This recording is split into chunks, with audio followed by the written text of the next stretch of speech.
I've had several people in my audience ask me about getting into SEO. And I'll add on to that by saying it's great, but you really got to do. And so whether or not you have a client to work with, there are two things that I would say. Number one, make a website, even if it's not doing anything, just make one for the sake of your learning. You can even blog about learning SEO. Right. I don't care what the website is about, but you need a place where you can go and practice the things you're learning right after you learn it.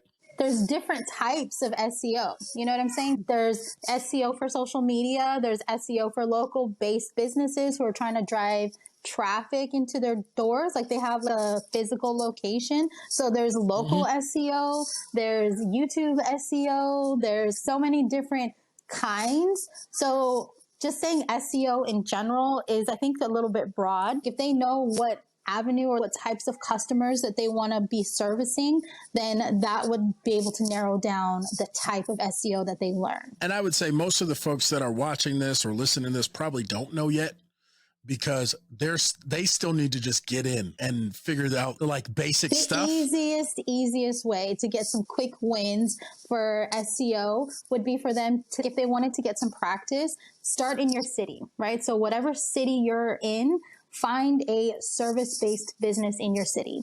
And then you rank that business for whatever that service is, plus that location, and you'll see some quick wins because like it's super targeted. That kind of goes into the second thing is if you're trying to get into this from a business perspective, do it yourself, right? Especially in the beginning. But if you're trying to get into this because you're new to marketing, find a service-based business, find a local business, and just do it for them. And, you know, expect nothing in the beginning because you know nothing. That's exactly how I got started.